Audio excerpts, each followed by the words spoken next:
اللہ ہر دعا کا جواب دیتا ہے، بس ذریعے مختلف ہوتے ہیں۔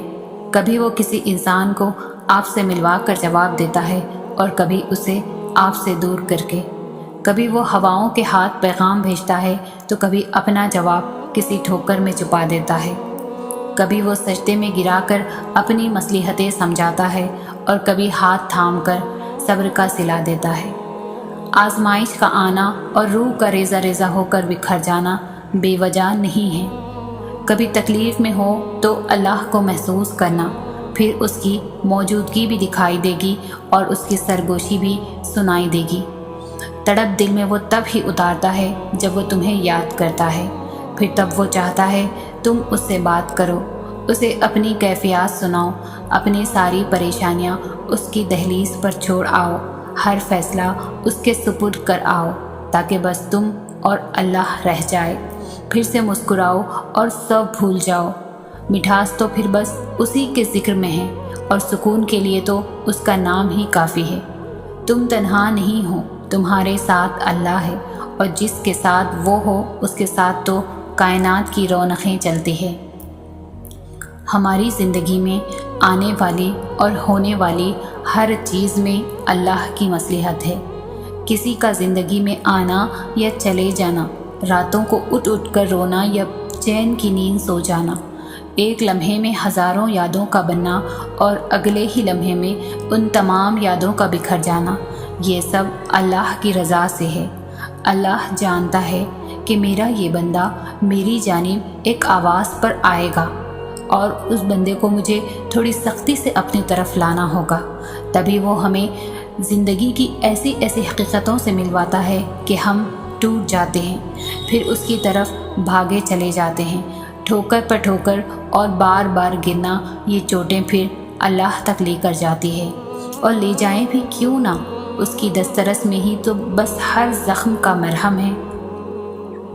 تھک جانا برا نہیں ہے، مایوس ہو جانا برا ہے، بہت برا، اور مایوس انسان بس تب ہوتا ہے جب اسے اللہ کی طاقتوں پر، اس کی رحمتوں پر یقین نہیں رہتا، اور جب یہ بات بھول جاتا ہے کہ جس نے یہ حالات پیدا کیے وہ یہ حالات بدل بھی سکتا ہے۔ دیکھو، ہر چیز انسان کے بس میں نہیں ہوتی، بلکہ کوئی بھی چیز انسان کے بس میں نہیں ہوتی۔ جب تک اللہ نہ چاہے پھر اس سے مایوس کیوں؟ جس کے حکم کے بغیر ایک پتا بھی نہیں ہل سکتا، جس کے ایک حکم پر کائنات بنا دی گئی اور ایک ہی حکم پر ختم کر دی جائے گی۔ مایوس تو وہ ہوتے ہیں جن کے پاس اللہ نہیں ہوتا۔ ہمارے پاس تو اللہ ہے، یعنی بادشاہوں کا بادشاہ، یعنی تمہارا آخری اور واحد مددگار۔ کچھ دروازے یا کچھ راہیں جب اللہ بند کر دیتا ہے تو ہمیں لگتا ہے جیسے وہ ہمیں سزا دے رہا ہے، ہماری دعا نہیں سن رہا، جو ہمیں چاہیے وہ نہیں سمجھ رہا، جبکہ کچھ راستے ہماری ہی بہتری کے لیے بند کیے جاتے ہیں، کیونکہ آگے جا کر ان سے ہمیں زیادہ تکلیف ملتی ہے۔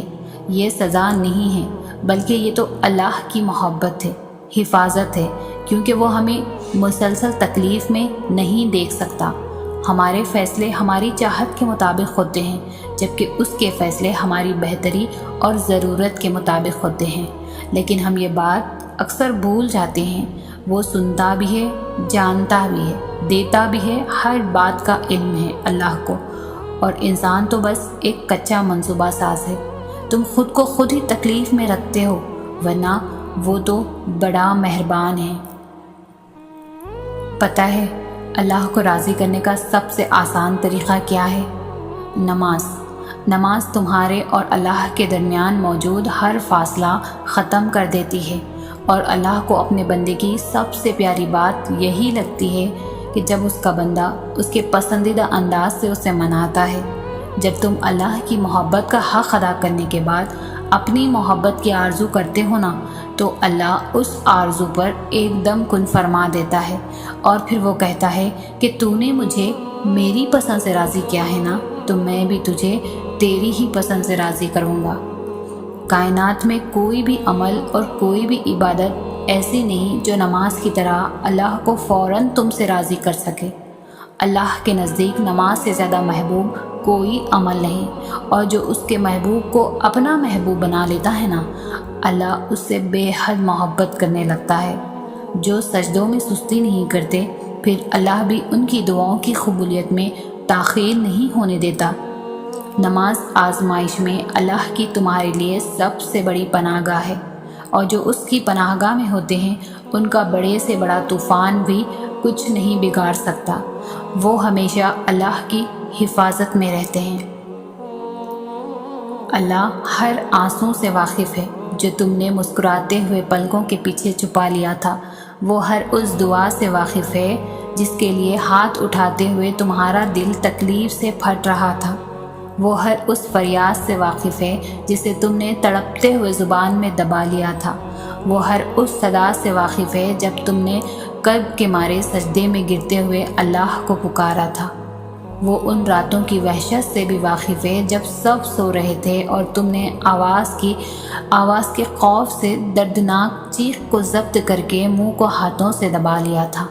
وہ ہر اس لمحے کی اذیت سے واقف ہے جب تمہیں لگا تھا کہ تمہیں کوئی سن نہیں رہا، تمہیں کوئی دیکھ نہیں رہا، تب بس وہی ایک تھا جو تب بھی تمہیں سن رہا تھا اور دیکھ رہا تھا۔ تم اسے نہیں سنتے، لیکن وہ تمہیں ہر گھڑی ہر لمحہ سنتا ہے۔ وہ سب جانتا ہے، بس وہی ہے جو دل کے حال جانتا ہے، بس وہی ہے جو یہ حال بدل سکتا ہے، بس وہی ہے جو اس کے جیسا اور کوئی نہیں۔ اللہ تم سے بہت محبت کرتا ہے۔ وہ تمہیں ہر اس لمحے میں سنتا ہے جب تمہیں خود بھی تمہاری آواز سنائی نہیں دیتی۔ تم اسے دیکھ نہیں سکتے، مگر وہ تمہیں دیکھ سکتا ہے۔ وہ جانتا ہے تمہیں پریشانی ہے، وہ جانتا ہے تمہارے کرب کو، تو پھر تم اس کو سننے پر شک کیوں کرتے ہو؟ کیوں دل میں یہ وسوسے لاتے ہو کہ اللہ تمہیں دیکھ نہیں رہا؟ جو چیز تمہیں اللہ کے سوا کوئی نہیں دے سکتا، اسے انسان سے کیوں مانگتے ہو؟ جس یقین کا حقدار اللہ کے سوا کوئی نہیں، وہ یقین انسان پر کیوں رکھتے ہو؟ جس محبت کا حقدار صرف اللہ ہے، وہ محبت انسان کو دے کر پھر نصیب سے شکوہ کیوں کرتے ہو؟ اللہ کو راضی رکھنا سیکھو، بس باقی سارے خود ہی پھر راضی ہو جائیں گے۔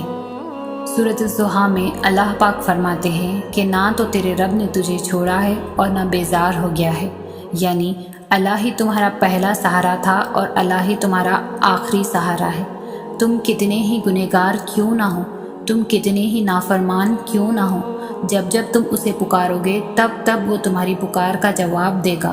وہ تم سے ناراض نہیں ہے، نہ ہی اس نے تمہیں تنہا چھوڑا ہے، نہ وہ تم سے ناخوش ہے، بلکہ وہ تو تمہارے انتظار میں ہے کہ کب تم اس کی طرف لوٹ آؤ اور وہ تمہیں معاف کر دے۔ تم پلٹ آنے میں دیر کر دیتے ہو، لیکن اللہ کبھی دیر نہیں کرتا۔ وہ تو بس تھام لیتا ہے اور رحم فرما دیتا ہے۔ اس پر یقین رکھو، اسی سے مانگو۔ اگرچہ دینے میں کچھ دیر ہو رہی ہے، لیکن وہ وقت دور نہیں ہے جب تمہارا رب تمہیں اتنا دے گا کہ تم راضی ہو جاؤ گے، انشاءاللہ۔